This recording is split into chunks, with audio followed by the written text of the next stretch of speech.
નમસ્કાર વિદ્યાર્થી મિત્રો, આજે આપણે સંવૃત સંકુલિત રચનાઓ વિશે અભ્યાસ કરીશું. તો સંવૃત સંકુલિત રચનાઓને ઇંગ્લિશમાં ક્લોઝ પેક્ડ સ્ટ્રક્ચર્સ કહેવામાં આવે છે. એટલે કે હકીકતમાં કોઈ પણ પદાર્થ છે એ પરમાણુ અણુ કે આયનનો બનેલો હશે, એમાં પરમાણુ અણુ કે આયન એકબીજાની નજીક નજીક ગોઠવાયેલા હશે, એ દૂર હોતા નથી. આપણે આગળ ઉપર બધી રચનામાં વાત કરેલી કે 3 આકૃતિ જોયેલી આગળ ઉપર એકમ કોષમાં પરમાણુની સંખ્યાની ગણતરીમાં. એમાં બીજું આપણે બંધારણ લીધેલું, એમાં અવકાશ રચનાઓ લીધેલી કે નજીક નજીક બધા પરમાણુઓ છે એ ગોઠવાશે.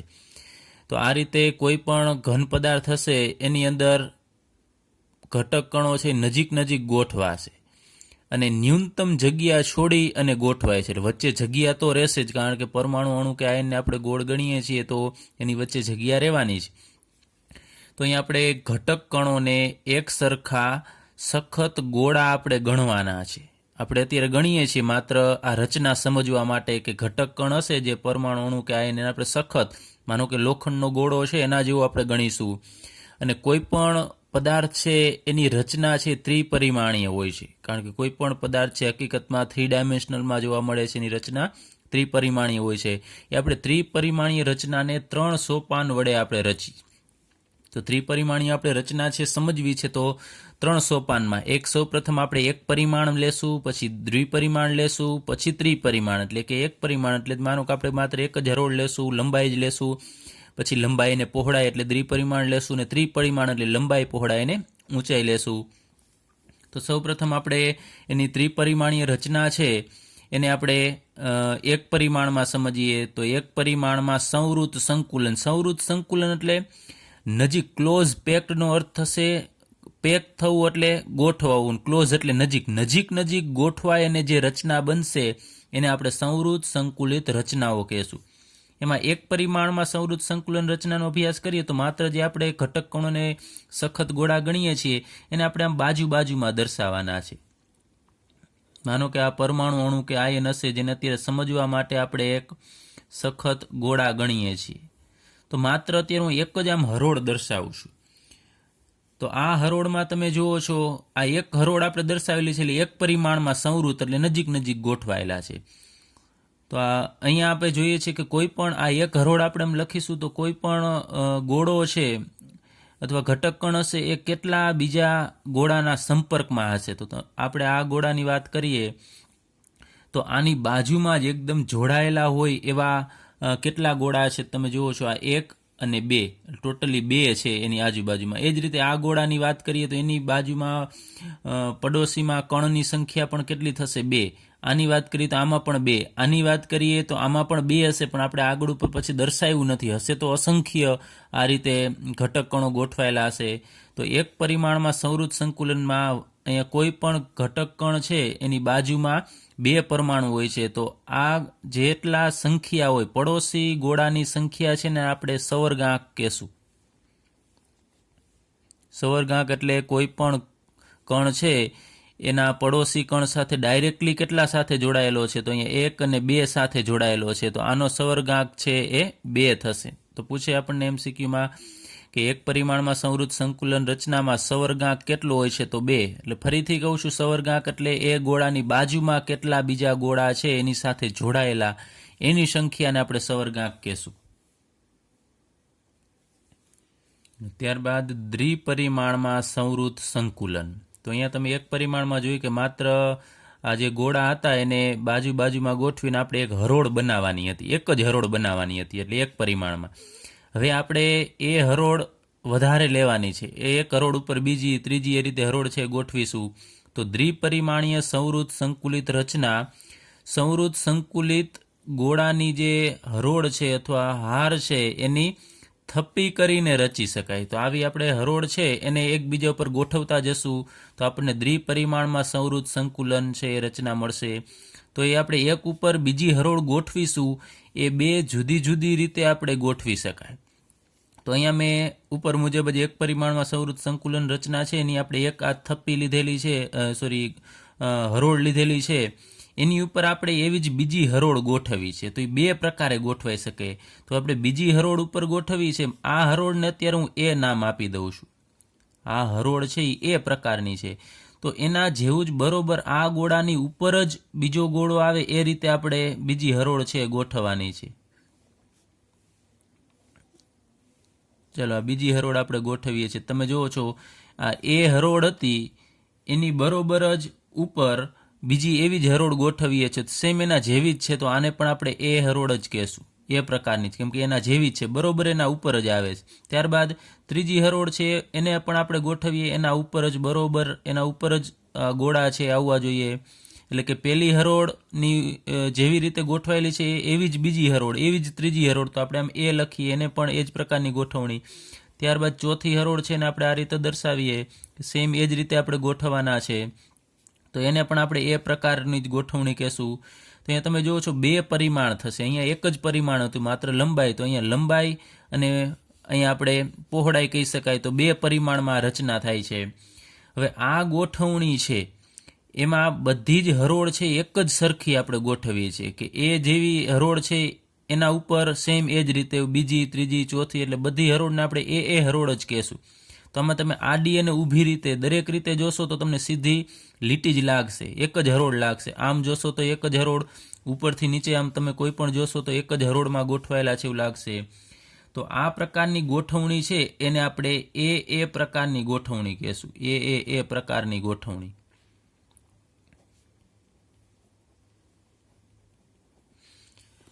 ત્યારબાદ આનો સવર્ગાંક કેટલો છે એ આપણે જોવો છે. તો કોઈ પણ એક વચ્ચેનો આપણે અત્યારે પરમાણુ કે જે ઘટક કણ છે, ગોળો છે લઈ લઈએ, માનો કે આ ગોળો લઈ લઈએ, તો આની આજુબાજુ બીજા કેટલા જોડાયેલા છે એની સાથે સંપર્કમાં આવે એવા, તો તમે જુઓ છો આ 1, આ 2, આ 3 અને આ 4, આ 4 ગોળા છે એના સંપર્કમાં છે આ.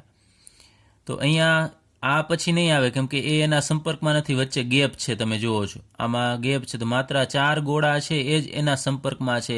તો અહીંયા કોઈ પણ તમે પછી આ લઈ લ્યો પરમાણુ, તો એની આજુબાજુ પણ 4 જ હશે, અહીંયા હશે તો એની આજુબાજુ પણ 1, 2, 3 અને એક ઉપર હશે જ, જે આપણે દર્શાવેલી નથી. એટલે એવું ન થવું જોઈએ કે અહીંયા છેડાના પરમાણુ છે તો એની આજુબાજુ 2 જ છે, એ આપણે દર્શાવવાની લિમિટ આવી જાય. આવા તો અસંખ્ય ગોળા છે એ ગોઠવાયેલા હશે. તો અહીંયા આપણે લખીએ આનો સવર્ગાંક કેટલો થશે. સવર્ગાંક ક્યારે દ્વિપરિમાણમાં જ્યારે આ રીતે એ પ્રકારની ગોઠવણી હોય ત્યારે એનો સવર્ગાંક છે એ 4 થશે. અને ખાસ યાદ રાખજો એ પ્રકારની ગોઠવણી છે ત્યારે સવર્ગાંક 4. અને બીજું હવે આપણે એમ કહીએ કે જે સવર્ગાંક 4 છે એ આપણે 4 ગોળાના સેન્ટરને આપણે જોઈન્ટ કરી દઈએ અને એમ જોડી દઈએ, તો આપણને કેવો આકાર મળે છે, તો તમે જોશો આમાં ચોરસ આકાર મળે છે. આ 4 જે પાડોશી ગોળા છે એના કેન્દ્રને જોડી દઈએ તો ચોરસ આકાર મળે છે. તો આને બીજું નામ પણ આપવામાં આવે છે, આ પ્રકારની ગોઠવણી છે અને દ્વિપરિમાણમાં ચોરસ સંવૃત સંકુલન. દ્વિપરિમાણ છે અને ચોરસ બને છે અને એ રીતે સંવૃત સંકુલન એટલે એ રીતે નજીક નજીક ગોઠવાયેલા છે. ચાલો હવે આપણે બીજા પ્રકારની ગોઠવણી લઈએ. આપણે વાત કરેલી કે 2 જુદી જુદી રીતે ગોઠવી શકાય, તો એમાં એક આ રીતે એ પ્રકારની ગોઠવણી જેને આપણે કીધું ચોરસ સંવૃત સંકુલન. અને હવે બીજા પ્રકારની ગોઠવણી લઈએ. એમાં પહેલી હરોળ છે આ, એની ઉપર આપણે બીજી હરોળ સાંતરિત રીતે ગોઠવીશું. સાંતરિત એટલે આપણે આગળ ઉપર આવી ગયું છે જેને સ્ટેગર્ડ કહેવામાં આવે છે. સ્ટેગર્ડ એટલે સાંતરિત એટલે ખાડો. અહીંયા 2 પરમાણુ જે અથવા જે ગોળા છે એ જોડાયેલા છે તો વચ્ચે અહીંયા ખાડો છે, તમે જુઓ છો આ જગ્યાએ અહીંયા ખાડો છે, તો ખાડાનો ભાગ છે ને આપણે સાંતરિત કહેશું. તો એ સાંતરિત રીતે એટલે કે એને બીજું અવનમન પણ કહેવામાં આવે છે, એટલે કે ખાડો, ટૂંકમાં ખાડાને આપણે અવનમન કહેશું. તો બીજી હરોળ આપણે પહેલી હરોળના ગોળા જોડાવાથી જે અવનમન અહીંયા મળશે એટલે કે ખાડો હશે એમાં ગોઠવવાનો છે. અહીંયા તમે જુઓ છો બરોબર એના ઉપર જ ગોઠવવામાં આવતો, જ્યારે આ ઉપરની હરોળનો હવે બીજી રીતે આપણે ગોઠવીએ છીએ, એ ગોળો આના ખાડામાં આવે એ રીતે ગોઠવવાનો. ચાલો એ જ રીતે હવે આખી હરોળ જ હશે. આમ અહીંયા મારે દોરવામાં તો થોડો પ્રોબ્લેમ થશે કારણ કે એક સરખા ગોળા છે, દોરાશે નહીં, પણ સમજી જજો કે આ 2ની વચ્ચે ઉપરનો ગોળો છે એ ગોઠવાશે. તો હવે જોશો કે આ હરોળ છે એવી જ ઉપલી હરોળ આપણે ગોઠવેલી નથી, અલગ પ્રકારની ગોઠવણી છે. આના કરતાં વિરુદ્ધ છે, અલગ છે, તો આને આપણે બી પ્રકારની હરોળ કહેશું. ચલો, એના પછી ત્રીજી હરોળ આપણે ગોઠવી છે તો એ હવે એ જેવી જ ગોઠવવાની છે, કે એની બરોબર એની જેવી જ, એટલે કે અહીંયા એ હરોળનો પહેલો જે ગોળો છે એના ઉપર જ અહીંયા ત્રીજી હરોળનો ગોળો આવે એ રીતે ગોઠવવાનો છે. ચલો, એ જ રીતે આપણે અહીંયા ગોઠવીએ આ રીતે. તો આ હરોળનો જે અહીંયા આપણે ગોળો દર્શાવેલો છે એના બરોબર અહીંયા ઉપર છે, તમે જોવો છો. તો આને આપણે એ હરોળ કહેશું. ફરીથી આના જેવી જ છે ઉપર. ફરીથી ચોથી હરોળ છે આપણે ગોઠવીશું. એ હવે આ એ હરોળનો જે અહીંયા ખાડો છે એમાં આપણે ગોઠવીશું, એટલે કે ટૂંકમાં બી જેવી ગોઠવણી છે અહીંયા કરીશું.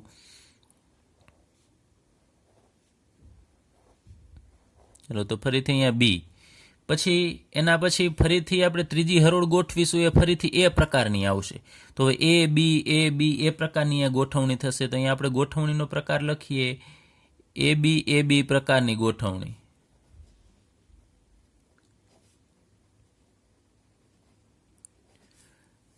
તો તમે જોવો છો બેયનો શેપ છે અલગ લાગશે. આમાં ઊભી અને આડી હરોળ છે એ વ્યવસ્થિત લાગતી હતી, જ્યારે અહીંયા હવે આડી હરોળ છે એ તો આમ છે, પરંતુ ઊભી જોશો તો અસ્તવ્યસ્ત હરોળ છે, એમાં વ્યવસ્થિત હશે નહીં. તો આ એ બી પ્રકારની ગોઠવણી. એમાં આપણે હવે સવર્ગાંક લઈએ, કે આમાં જેમ સવર્ગાંક 4 હતો તો આમાં એ બી પ્રકારની ગોઠવણીમાં સવર્ગાંક કેટલો થશે. તો અહીંયા આપણે આ ગોળો છે એને ધ્યાનમાં લઈએ, અથવા કોઈ પણ તમે લઈ શકો. તો આની આજુબાજુ કેટલા આવેલા છે, તો અહીંયા આ 1, આ 2, આ 3, આ 4, આ 5 અને 6 આવેલા છે. તો એ જ રીતે તમે કોઈ પણ ગોળો છે એને ધ્યાનમાં લેશો, તેની આજુબાજુ પાડોશી ગોળા એની સાથે જોડાયેલા હોય એવા 6 થશે કોઈ પણ જગ્યાએ. તો આનો આપણે લખીએ સવર્ગાંક 6.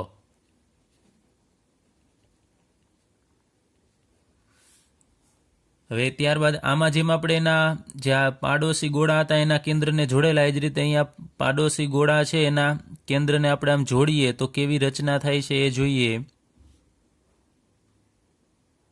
અહીંયા તમે જુઓ છો આ કેવી રચના, ચોરસ નથી, આ અલગ પ્રકારની છે એ રચના થશે. આમાં 6 ખૂણા બને છે, 1, 2, 3, 4, 5, 6. તો આને આપણે ષટકોણ કહેશું. તો આમાં જેમ આપણે નામ આપ્યું કે ચોરસ સંવૃત સંકુલન, એ જ રીતે આનું પણ બીજું નામ આપણે આપી શકીએ, દ્વિપરિમાણમાં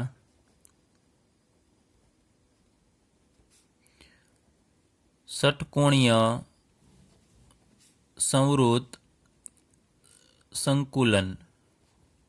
પણ આ એક લખજો ખાસ આગળ, દ્વિપરિમાણમાં, કેમ કે આગળ ઉપર આપણે ત્રિપરિમાણમાં પણ આ જ રીતે ગોઠવણી કરીશું ત્યારે પણ ષટકોણીય પ્રકારનું થશે, એટલે આગળ આ ઉલ્લેખ કરવો જરૂરી છે.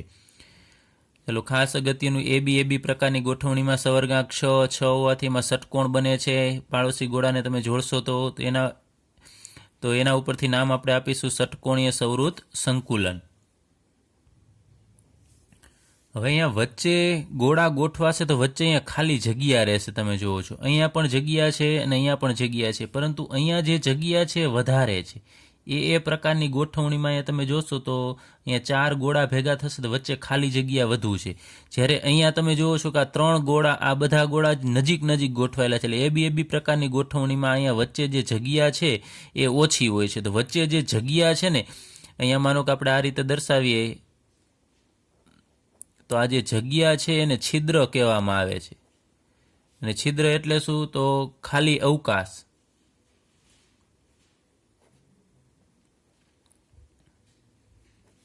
તો અહીંયા જે છિદ્ર છે એના કરતાં અહીંયા છિદ્ર છે એ નાના છે. તો આપણે કહી શકાય કે આ ગોઠવણી કરતાં આમાં અણુઓ વધુ ગોઠવાયેલા છે, નજીક છે, કારણ કે જગ્યા છે ઓછી છે.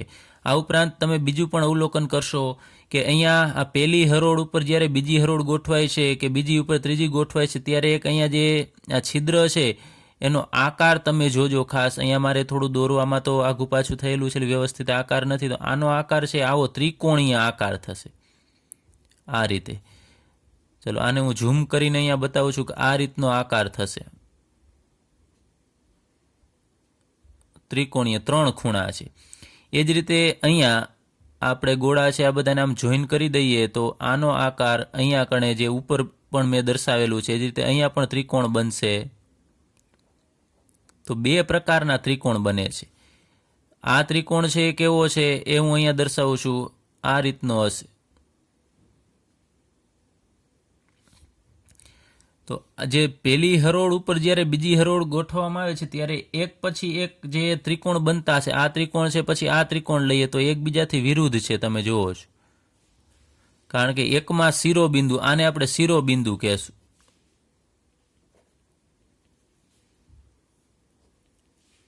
એકમાં શિરોબિંદુ ઉપર છે તો બીજામાં અહીંયા શિરોબિંદુ છે એ નીચેની તરફ આવેલું છે.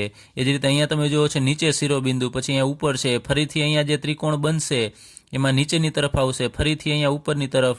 એટલે અલ્ટરનેટ જે વચ્ચેનો ગેપ છે, જે ખાલી જગ્યા છે જેને આપણે છિદ્ર કહીએ છીએ, એની જે ત્રિકોણીય રચના છે એમાં એકમાં શિરોબિંદુ ઉપર હશે, જ્યારે બીજામાં નીચે હશે, ફરીથી ઉપર હશે, ફરીથી નીચે હશે. તો તમે ટેક્સ્ટબુકમાં વ્યવસ્થિત આકૃતિ આપેલી છે એમાં તમે જોજો કે વચ્ચે છિદ્ર છે ત્રિકોણાકાર આ રીતના જોવા મળશે.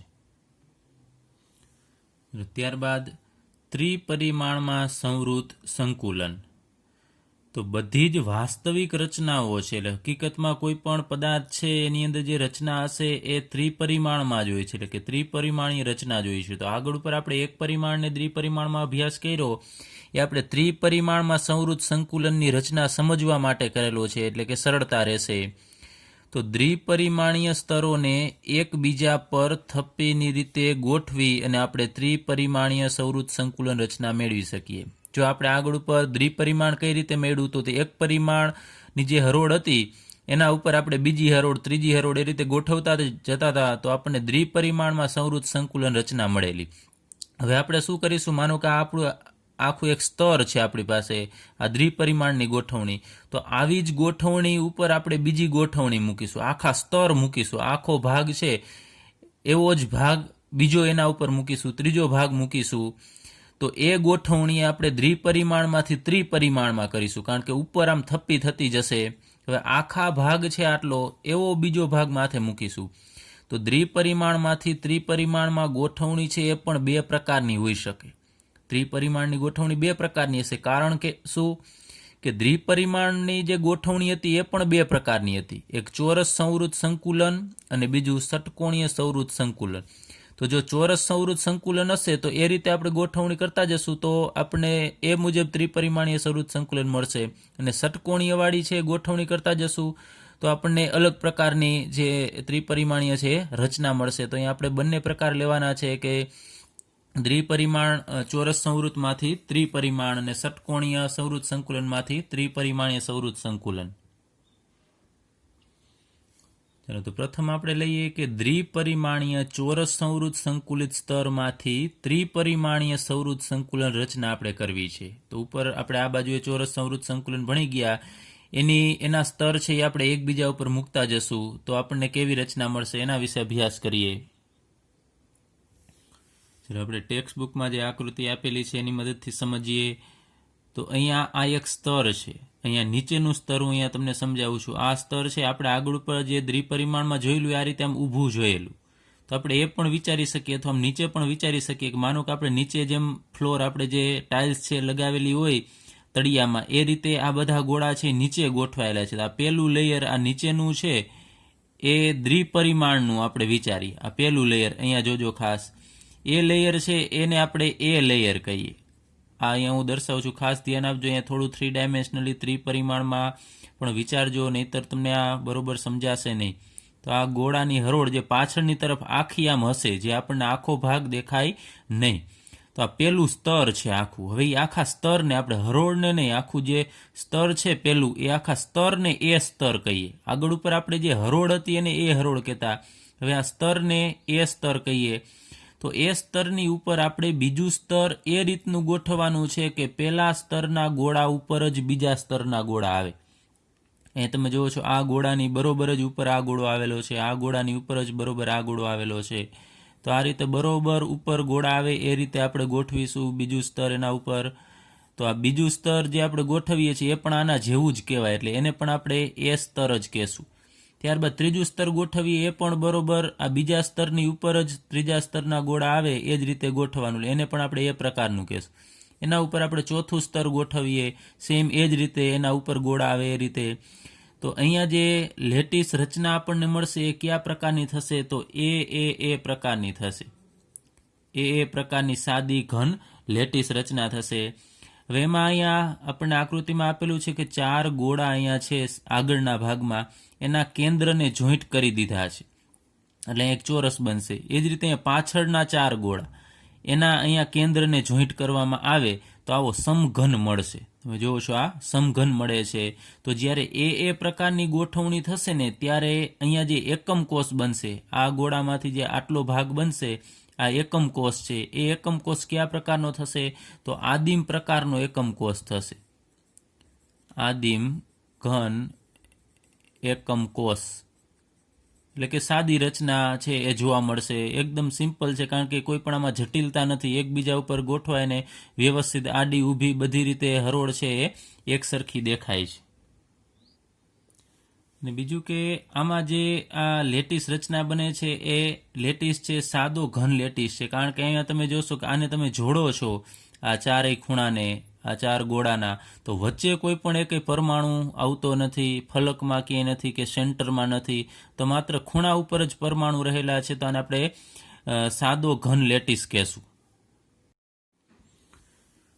ત્યારબાદ આપણે દ્વિપરિમાણીય ષટકોણીય સંવૃત સંકુલિત સ્તરમાંથી ત્રિપરિમાણીય સંવૃત સંકુલન રચના કરવાની છે. આગળ ઉપર આપણે ચોરસમાંથી ત્રિપરિમાણીય કર્યું, હવે ષટકોણીય સંવૃત સંકુલન તો અહીંયા મેં દર્શાવેલી છે. આપણે આગળ ઉપર વાત કરેલી કે આ એ પ્રકારની, એના ઉપર આ બી પ્રકારની, એટલે એબી પ્રકારની જ્યારે દ્વિપરિમાણમાં ગોઠવણી હોય તો એને આપણે દ્વિપરિમાણીય ષટકોણીય સંવૃત સંકુલિત કહીએ છીએ. હવે અત્યારે આ જે ગોઠવણી છે અત્યારે સંયુક્તપણે, તો આને અત્યારે આખી જે ગોઠવણી છે આખું સ્તર બનશે. અહીંયા તો માત્ર મેં 3 જ બનાવેલા છે. એ સ્તરને હું એ સ્તર કહું છું. હવે એની ઉપર આપણે બીજું સ્તર છે એ ગોઠવવાનું છે. તો આપણે પ્રથમ લઈએ બીજા સ્તરને પ્રથમ સ્તર પર ગોઠવીને, અથવા તો આની આપણે વાક્ય રચના બદલાવીએ તો આમ પણ કહી શકાય પ્રથમ સ્તર પર બીજા સ્તરને ગોઠવીને. પહેલું સ્તર છે એના ઉપર હવે આપણે બીજું સ્તર મૂકવાનું છે. માનો કે આપણે આમ દર્શાવ્યા પહેલું સ્તર, તો એના ઉપર આપણે બીજું સ્તર છે આ રીતે આમ મૂકીશું. તો આ પહેલું આખું સ્તર છે ને એ કહીએ. હવે બીજું સ્તર છે આપણે મૂકીશું તો આપણે એ રીતે મૂકીએ કે આ જે વચ્ચે ખાડો ભાગ છે જેને આપણે અવનમન કહીએ છીએ, એ ખાડાની અંદર ઉપરનો પરમાણુ અથવા તો ગોળો છે આવે એ રીતે આપણે ગોઠવવાનો છે. આ રીતે તમે જુઓ છો અહીંયા વચ્ચે ખાડો છે કે જે છિદ્ર છે એની ઉપર ઉપરના સ્તરનું લેયર છે આવે એ રીતે આપણે ગોઠવવાનું છે. તો આ રીતે આપણે ગોઠવતા જઈએ, પરંતુ ગોઠવણી આના ઉપરનું સ્તર ગોઠવીશું એ પણ આ પ્રમાણેનું જ ગોઠવવાનું છે, ષટકોણીય વાળું જ. તો એમાં આપણે લખીએ આ દોરીએ આ રીતે. ચલો એબી પ્રકારનું જ ગોઠવણી હશે. ઉપરનું સ્તર છે તો આમાં બધું મિક્સ થઈ જશે. તમારે થોડું વિચારવું પડશે કે આ ઉપરનું સ્તર છે જે મેં અલગથી રેડ કલરથી દર્શાવેલું છે તમને, અને નીચેનું સ્તર છે એ બ્લુ કલરની પેનથી દર્શાવેલું છે. ચલો આપણે ટેક્સ્ટ બુકની તો આ બીજું છે લેયર, એને આપણે બી લેયર કહીએ. અલગ પ્રકારનું અહીંયા ગોઠવાયેલું છે તો એ લેયરને બી લેયર કહીએ. તો આ પ્રકારની જે ગોઠવણી થશે એ આપણે એ ઉપર બી પ્રકારની ગોઠવણી, અલગ પ્રકારનું છે, એના ખાડામાં આપણે ગોઠવેલું છે આ સ્તર છે, એટલે એબી પ્રકારની કહી શકાય. હવે આપણે આકૃતિ છે ટેક્સ્ટ બુકમાં આપેલી આકૃતિની મદદથી સમજીએ. ચલો તો આ ટેક્સ્ટ બુકની આકૃતિ લઈએ આપણે. તો એમાં જે પાછળ અહીંયા તમને બહુ લાઇટ કલરથી દર્શાવેલા છે રાઉન્ડ, એ પ્રથમ સ્તર છે. આ નીચેનું સ્તર છે એ પ્રથમ સ્તર છે, અને ઉપર જે ડાર્ક કલરથી રાઉન્ડ આપેલા છે એ બીજું સ્તર છે. તો આપણે પ્રથમ સ્તરની ઉપર આપણે બીજું સ્તર આખું ગોઠવીએ છીએ. તો એમાં તમે જુઓ છો કે પ્રથમ સ્તરના જે ખાડાનો ભાગ છે એના ઉપર આપણે બીજા સ્તરના ગોળા આવે એ રીતે ગોઠવવાનું છે. તો થોડુંક 3 ડાયમેન્શનલ રીતે વિચારજો, નહીંતર આમાં તમને રાઉન્ડ જ દેખાશે. વિચારવાનું છે કે આ ગોળા છે એના ઉપર આખું બીજું લેયર આવેલું છે. તો તમે જુઓ છો કે પાછળનું જે પ્રથમ સ્તર છે એમાં જે અહીંયા છિદ્ર હતું એ હવે ઢંકાઈ જાય છે. તમે જુઓ છો આ જગ્યાએ આ 3 ગોળા છે પાછળના, અત્યારે વિચારજો આ લાઇટ કલરથી આપેલા છે, એ 3 ગોળા વચ્ચે અહીંયા જે છિદ્ર બનેલું હતું કે જ્યાં આપણે ટી દર્શાવેલો છે એ ઢંકાઈ જાય છે કેના વડે? આ ઉપરના ગોળા વડે. તો અત્યારે હું આમ દર્શાવું છું કે આ ઉપરનો ગોળો છે, ઉપરના સ્તરનો, એટલે તમને ખ્યાલ આવે કે એની મદદથી ઓલું છિદ્ર છે ઢંકાઈ જાય છે. એ જ રીતે અહીંયા જે ટી લખેલા છે જે જગ્યાએ, એ બધા જ છિદ્ર ઢંકાઈ જાય છે આ ઉપરના સ્તર વડે. પરંતુ પ્રથમ સ્તરના દરેક છિદ્ર છે એ આ બીજા સ્તર વડે ઢંકાતા નથી. તમે જોઈ શકો છો કે અહીંયા ઓ લખેલો છે એ છિદ્ર ઢંકાતું નથી. તમે જોશો આ રીતે કે અહીંયા ત્રિકોણાકારે છે અને ઉપર આ રીતે આવે છે, તો આ રીતે બે રીતે તમને આમ ત્રિકોણ આ રીતે જોવા મળશે. તો એ છિદ્ર બીજું સ્તર મૂકવા છતાં પણ ઢંકાતું નથી. જ્યારે ટી લખેલા દરેક છિદ્ર ઢંકાઈ જાય છે, ઓ લખેલા છિદ્ર છે એ ઢંકાતા નથી. એટલે બધા જ છિદ્ર ઢંકાતા નથી. તો જે ઢંકાઈ જાય છે છિદ્ર એને આપણે ચતુષ્ફલકીય છિદ્ર કહેશું. એટલે એને ટી વડે દર્શાવવામાં આવે છે. એટલે સમચતુષ્ફલકીય ને ઇંગ્લિશમાં ટેટ્રાહેડ્રલ કહેવામાં આવે છે. એટલે એના ઉપરથી ટી લખેલો છે. ફરીથી સમચતુષ્ફલકીય ઇંગ્લિશમાં ટેટ્રાહેડ્રલ, એના ઉપરથી આપણે ટી નામ આપેલું છે. એટલે ટી છે એ ઢંકાઈ જાય છે. તો તમે જોશો કે ચતુષ્ફલકીય છિદ્ર છે એ કેટલા ગોળા વડે બને છે? તો 3 નીચેના અને એક આ ઉપરનું. એટલે ટોટલ 4 ગોળા છે. હું નંબર આપું છું, આ 1, આ 2 અને 3 જે નીચેના પ્રથમ સ્તરના છે, અને ઉપર જે ગોળો છે એને આપણે 4 નંબર આપી દઈએ. તો 1, 2, 3 અને 4 ગોળાની મદદથી આ ચતુષ્ફલકીય છિદ્ર બને છે. તો વચ્ચે રહેલું આ છિદ્રને સમચતુષ્ફલકીય છિદ્ર કહેશું. તો એ આપણે હવે નીચેની આકૃતિની મદદથી સમજીએ. મેં વાત કરી એમાં 1, 2 અને 3 એ ગોળા અહીંયા આપણને આપેલા છે. આ નંબર 1, આ 2 અને 3, અને આ ઉપરનો જે રેડ કલરથી છે એ બીજા સ્તરનો ગોળો છે. તો અહીંયા વચ્ચે આપણને આપેલું છે, તમે જુઓ છો આ છિદ્ર જે અહીંયા બનશે એને આપણે સમચતુષ્ફલકીય છિદ્ર કહેશું. તો આપણે ઉપરથી જોઈએ છીએ ત્યારે આવું થશે. એટલે ઉપરથી જોતા આવું આપણને વ્યૂ દેખાશે. હવે સાઈડમાંથી આપણે બાજુમાંથી જોઈએ તો શું થશે? તો બાજુમાંથી જુઓ એટલે 1, 2 અને 3 પરમાણુ આ રીતે છે. પાછળનો પરમાણુ ઢંકાઈ જાય છે. તો આ પ્રથમ સ્તરના પરમાણુ છે, ગોળા છે, અને આ છે એ બીજા સ્તરનો ગોળો છે, એટલે બીજું સ્તર. તો એ આના ઉપર આવશે. એટલે અહીંયા જે ખાલી જગ્યા છે એ આપણને કહે છે કે એ છિદ્રને આપણે સમચતુષ્ફલકીય છિદ્ર કહેશું. બંને સેમ જ છે. આના ઉપર આને મૂકવાનો થશે આ ગોળાને, એટલે અહીંયા આવશે. તો તમને પાછળનું દેખાશે ને એટલે અલગથી આપેલું છે. આ ઉપરથી જોતા આવું દેખાશે. સાઈડમાંથી જોશું, બાજુમાંથી, તો આપણને આવું લાગશે. પછી આના તમે કેન્દ્રને જોડી દેશો તો આપણને એક આકાર મળશે. એ આકારને આપણે સમચતુષ્ફલક કહેશું. એક તમે જુઓ છો કે અહીંયાથી આ 3 ગોળાના આપણે કેન્દ્રને જોડી દઈએ તો ત્રિકોણ, આમ તળિયે ત્રિકોણ બનશે આ રીતે. અને ઉપર અહીંયા જે ગોળો છે એ તો અત્યારે આમ ઉપર આપેલો છે. હકીકતમાં જ્યારે અહીંયા હશે, માનો કે આપણે ગોઠવી દઈએ તો એના આ 3 ખૂણાને આપણે આમ જોડી દઈએ તો આવી રચના સમચતુષ્ફલક રચના છે એ બનશે. એટલે સમચતુષ્ફલકીય છિદ્ર નામ આપવાનું કારણ જ એ છે કે આ 4 ગોળા ભેગા થશે એટલે 4 ખૂણા છે. આમાં જુઓ છો તમે 1, 2, 3 અને 4 એના કેન્દ્રને જોઈન્ટ કરશો એટલે આકાર આપણને સમચતુષ્ફલક મળશે. એની વચ્ચે આ છિદ્ર હોવાથી આપણે સમચતુષ્ફલકીય છિદ્ર કહેશું. ચલો તો આપણે આ મોડેલની મદદથી સમજીએ. આ આકાર છે એ સમચતુષ્ફલકીય આકાર છે. એમ આપણે વાત કરી કે આ 3 જે પરમાણુ હતા નીચેના સ્તરના 1, 2 અને 3, એ માનો કે આપણે દર્શાવી અહીંયા છે. આ 1, 2 અને 3 અહીંયા પરમાણુ હશે ગોળો.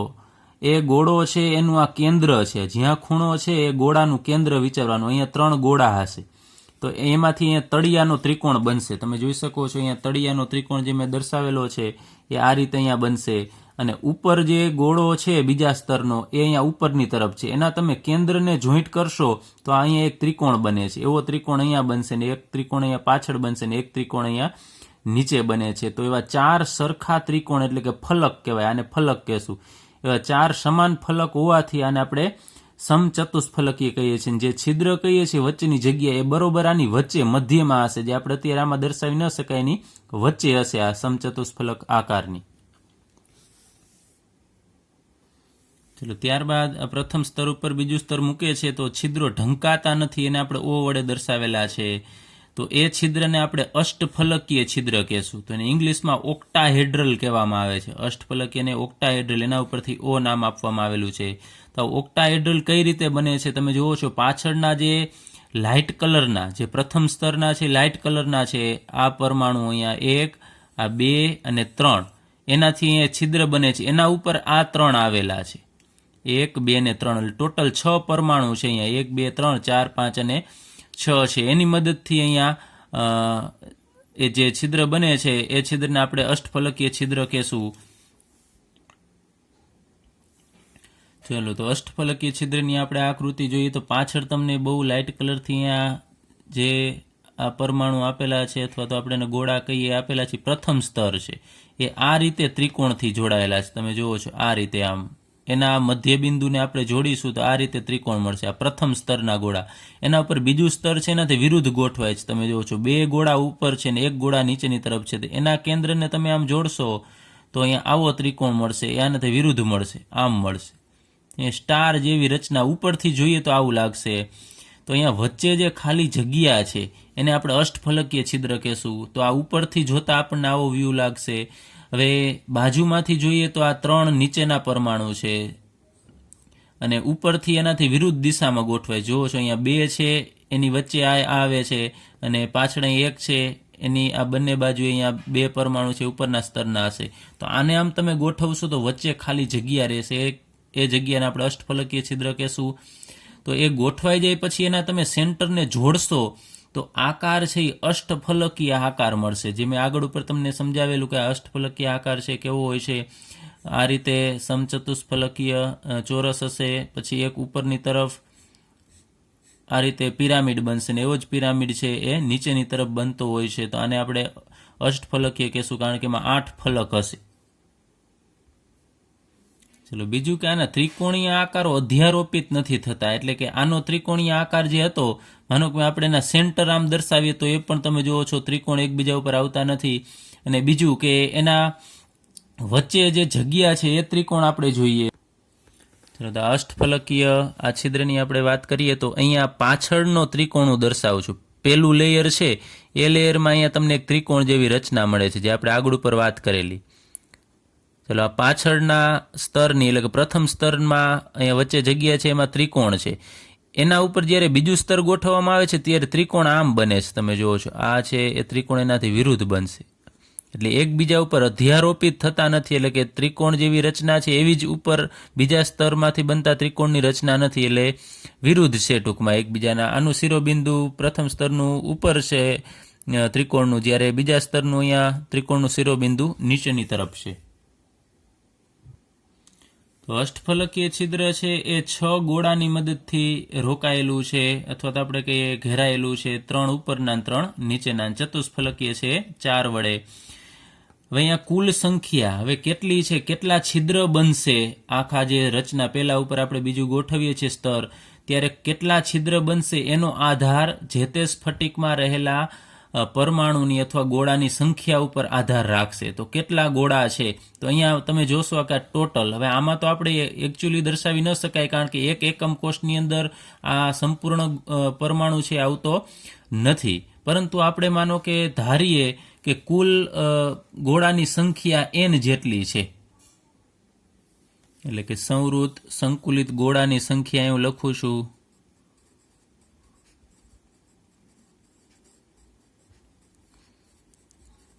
ગોળાની સંખ્યા. માનો કે આપણે લઈએ n જેટલા ગોળા છે, માનો કે અહીંયા આપણે n ની જગ્યાએ હું અહીંયા કહું છું 4 ગોળા છે, તો સમચતુષ્ફલકીય છિદ્ર કેટલા બનશે અને અષ્ટફલકીય છિદ્ર છે કેટલા બનશે. તો કુલ સંખ્યા અહીંયા મેં લખેલી છે n જેટલી.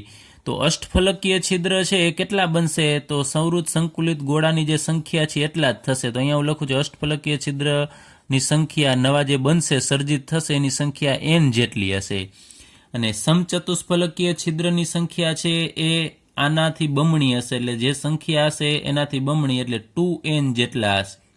આ ખાસ યાદ રાખવાનું છે, તમારા દાખલામાં પણ આનો ઉપયોગ થશે. ફરીથી સંવૃત સંકુલિત ગોળાની સંખ્યા, આમાં જેટલા ગોળા હશે એને આપણે n કહીએ તો અષ્ટફલકીય છિદ્ર જે રચાશે એ કેટલા હશે એના જેટલા જ. માનો કે 4 ગોળા લીધા છે તો 4 જ, એટલે કે n જેટલા જ મળશે.